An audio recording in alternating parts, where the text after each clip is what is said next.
Thank you, CRSF, for the invite. And I'm going to talk about the clinical aspects of NTRK fusions. NTRK, as you all know, stands for neurotrophin tropomyosin receptor kinase. These are a set of receptors where the main functions is the neuronal development. And why do we need to look for it in lung cancer? Obviously, we know that it's very important, even though we are looking at, as Dr. Jay said, a needle in a haystack. The incidence may not be more than 1%, but for that one individual where you find it, it can be life-changing. And as medical oncologists, we all take pride in saying that we have improved the 5-year survival of all lung cancer patients to 25%. So this is one target which we should not miss. And we know that NTRK 1, 2, 3 are the genes, A, B, C are the receptors. And maybe later we'll discuss with Dr. J, is the best way to screen is it IHC followed by NGS or is it NGS straight away? That's a question I had for you. We will discuss that later. Now, even though it's rare, what we need to know is in lung cancer, most of them are actually NTRK 1. NTRK 2 and 3 are pretty rare. So when the topic said choosing options, I was like stumped, like what are the options? So I said, okay, there must be some recent paper. So I went and looked at what are the options for lung cancer and what are the NTRK drugs. So we know that they're entrectinib, larotrectinib. These are the first ones. Now there are some new ones called repotrectinib and selitrectinib, which is probably being designed to act against resistance. But when I look at, okay, how many patients data we have, so if you look at in this waterfall plot, these are published studies, lung cancers are actually very few, and put them all together like 10 in one and 12 in another one. But then what is impressive is the response rate, a 70 to 75% response rate, telling you that this fusion is a real driver. And if you block the effect of this fusion protein, you can really make an impact. So now, how do we, tomorrow, if we find a patient, what do we tell the patient? You got a fusion, so what does it mean? Does it mean you're going to do poorly? People in MD Anderson, they have looked at their registry data and they've compared 77 patients to the 4,630 odd patients, and they found not really. The outcome doesn't, so it may be a predictive biomarker, not so much prognostic. Same so in the Flatiron, this is again a community database from the US. They're again showing you that it is not a prognostic biomarker. So again, that brings us to the question. So you've got a patient, you started on chemotherapy, NTRK comes positive. What do you do? Patient is responding. Do you stop the chemotherapy, go on to the TKI? Or what will the benefit be less if you wait for second line, third line, immunotherapy, docetaxel? What about all that? So to answer those questions, again, less numbers, so I cannot give you definitive conclusion, but I'm just showing you these waterfall plots of all these patients. These are not only lung patients, all patients across lines of therapy. And you see that the drug seems to work pretty similarly, irrespective of when it is given to the patient. And the swimmers plot again tell you the same thing. So the blue is the first line, the pink is the second, third, and subsequent lines.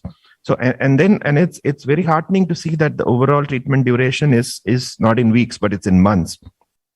And again, this is again as per the lines of therapy. So what my take on this is, again, no, not big numbers, but whenever the patient gets the drug, then the patient is going to live equally. Now, we don't have randomized trials, but can we look at something else? See, there is something called growth modulation index. So this GMI basically means that each patient's previous therapy is taken as its control. So a GMI of more than 1.33 would mean that there is a 33% chance that this patient will have a longer PFS with this drug as compared to the previous drug. So this is very simple to see. So if you see the green lines are the time the patient is on an NTRK therapy, that seems to be longer than for most patients, and the previous therapy is on the slide before you. And even if you figure out separate out lungs, it seems to be the thing. And this is again, the yellow is for the pediatric patients, the blue is for adult patients, and you see most of these patients, the GMI is more than 1.33. And so this seems to be again, this is showing you the same thing in another publication, but a little bit more of lung patients in this thing. So now, what is the efficacy of this class of drugs in the brain? Again, we have about 20 patient data to show that these drugs do penetrate the brain, and responses, if you take partial, complete responses put together, they're high. And the duration of response also seems to be high, 17 and 22 months. So this is not possible if this response is going to be short-lived. And this is again another case report of a series, actually, 11 patients where you see activity inside the brain. And this is another presentation from ESMO, where these are the Kaplan-Meier curves of patients who presented with baseline meds have a relatively poorer survival as compared to patients who develop brain meds later. And patients without brain meds, it's like a Hodgkin lymphoma, like going just straight if you're on these drugs. So response rates are high, even in the CNS. That's the take home from these slides. Now, can we use these agents only for metastatic disease? Again, I mean, with the kind of responses you're getting, this is a patient with sarcoma, not lung cancer. But you could just imagine, I mean, a large hilar mass, which is not amenable to local treatment, what a response like this can do for the patient. So now let's come to the clinical data. Clinical data, again, we have 2 or 3 publications present, and they all have small numbers. But overall, what is consistent across the studies is the response rate is to the tune of 70-73%. And the duration of response and the median PFS is pretty good, 35-36. So it's true that it is similar to what we see in ALK inhibitors. The Lancet Oncology last 2 years ago has a publication, again, response rate of 75%, and the median PFS pretty long. So as of now in India, if you have a patient, you'll probably want to give the patient larotrectinib because Bayer has the drug. And if you ask them, maybe they'll try to help you get the drug, or there are trials in the country. So what data we have with larotrectinib? Again, larotrectinib database consists on basket trials, 20 patients. And if you look at the median age is about 50, and male and female, no preponderance, seems to be equal. Even one patient with neuroendocrine carcinoma. So that again maybe tells us that you should probably be screening most of your patients, not only limited to that. Response rates, again, if you see partial response in 15%, stable disease 25%, that was the response rate to most previous systemic therapy. And again, as I told you, mostly they are NTRK1. And except for a couple of patients, most patients did have a good response. And overall response rates of 87, which is so above 75% is the take on this. And another thing is the responses are very rapid.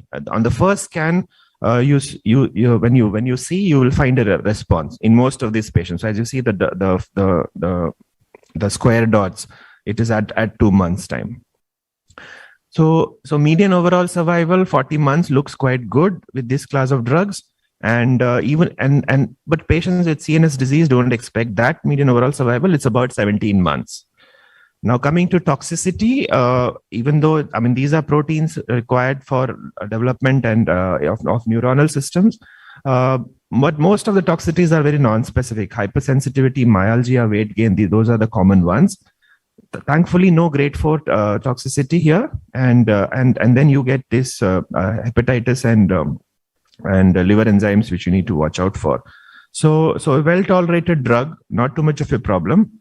And so in conclusion, this is, even though it's a needle in a haystack, especially for solid tumor oncologists who do only lung cancer, they'll be frustrated in the whole year. They may not find a patient, but this is a real driver. And people who treat children, sarcomas, uncommon cancers, thyroid, these mutations can be very high, and we should watch out for this. Thank you. Thank you, Dr. Ashish, giving